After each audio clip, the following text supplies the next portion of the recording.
Everybody, and welcome to today's video. I'm going to be talking about some favourite reads that I've enjoyed over the last couple of months, mainly focusing on July, August and September, so let's just jump into it. The first book I want to brief you on is Hungry Heart by Jem Milton. This is a queer graphic novel and it was absolutely darling. It follows a food blogger and a chef and their beautiful friendship to romance. It explores self-discovery, identity and acceptance. Laurie is our freelance food blogger and Orion is our superstar chef. And I just loved all the elements of this. I also really adored the effortless diversity that was showcased in the story. I felt like serious topics were talked about respectfully, really well engaged, but it didn't also take away the overall good cheer and heartwarming feel that the story provided. Honestly, I just adored Laurie and Orion and I loved to see their interactions and with their wider group of friends and family as well. I thought that was awesome. I think originally this was a Webtoons original, so yeah, it was really cool to kind of see it in a paperback, traditionally published copy, and yeah, I really enjoyed it. I also want to talk about a Stephen King book that was more slice of life and one that I went into it with little expectations and I really enjoyed it. But basically following a story of Chuck whose tale, as he tells it or as you kind of are thrown into it, is unraveling backwards. And it also kind of discusses the legacy that he leaves behind and the impact his passing leaves on others.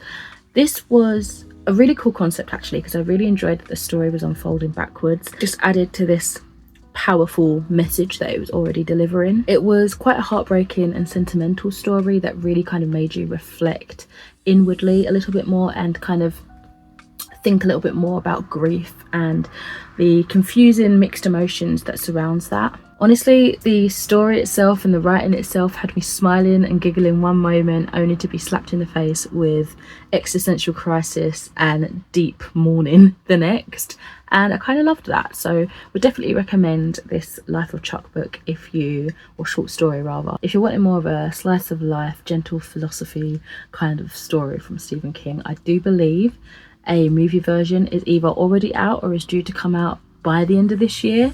I think it was originally like is it the Sundance Movie Festival? Something to that effect. A couple of years ago it was kind of released and now it's going to be like traditionally released to like the bigger theatres and that from what I understand. So I'm trying to keep my eyes peeled. I feel like I might have missed it showing. But yeah, I recommend the book at least. Manhunt by Gretchen Felker Martin was fantastic. I don't even know if I can use that word. It was fantastic. It was gory, it was horror, it was terrifying and once again thought-provoking. We are following Beth and Fran, who are hunters of feral men in this kind of dystopian Earth. They basically hunt these feral men to harvest their organs in order to stave off this testosterone fueled plague is taking over the world. It is a piece of trans horror and it is such a punchy and progressive and thought-provoking piece of storytelling. I was on a roller coaster wave of emotions whilst reading this. I found it super gripping, really gory, and it had a unique twist on your classic kind of dystopian story, which admittedly I don't read too much of, but this in a horror setting with the themes, the political themes, the humanity themes that were imbued in this story was just fantastic. I do have a dedicated video where I talk about that and go into a little bit more depth because I'm only really touching the surface in today's video, but definitely check that out if you want a little bit more context to what I'm saying. Overall, I thought this was fantastic. I had such a fantastic time reading it. I was disgusted at certain scenes where it was super bloody and gory and very body horror, and I was absolutely just stopping, staring into the universe thinking, geez, this is crazy, this is profound, right? At a lot of other scenes as well, so definitely recommend that if you want something gory, grisly, but deeply thought-provoking. Another story that I definitely think I've done a video on, I actually think alongside Manhunt I did a thrilling and horror book review kind of bind up, and I think I talked about 6 books in that video. Pretty sure this was one of them, so I'm not going to go into too much depth here. Definitely direct you to that video if you are interested. But this is How to Survive a Slasher by Justine Pisella Winners. This is more YA horror, and It is fantastic. Again, directing you to that video if you do want to hear a little bit more about that today.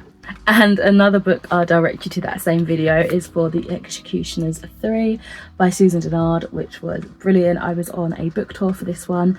It was kindly sent to me by Black Crow PR, and I had a fantastic time reading this. It's kind of like 90s thriller, horror, with some supernatural vibes in there too. Definitely recommend this. Never King has to be another favourite from this year so far, and it's one that surprised me because I went into it pretty much only knowing that it was a Peter Pan dark romance like retelling, kind of using the inspiration of the characters and the world from the original story and making it far darker, grittier, and of course a little bit debased too.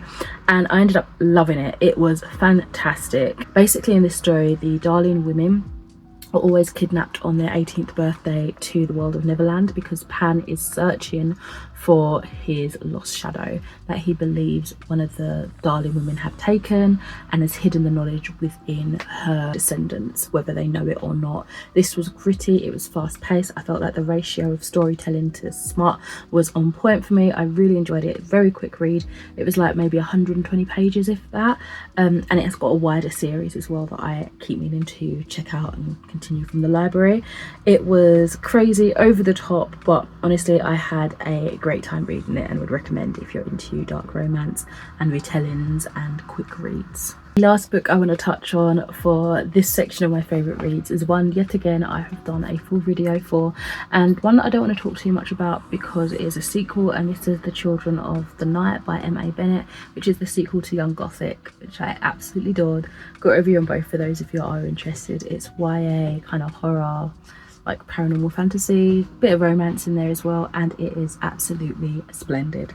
So that is it for today's video. I'll be back soon, I'm sure, maybe more towards the beginning of next year or the very end of this year, to discuss the very last couple of months favourites reads, so I can include December in there as well. But yes, thank you so much for watching. I'll catch you in another video soon. Bye.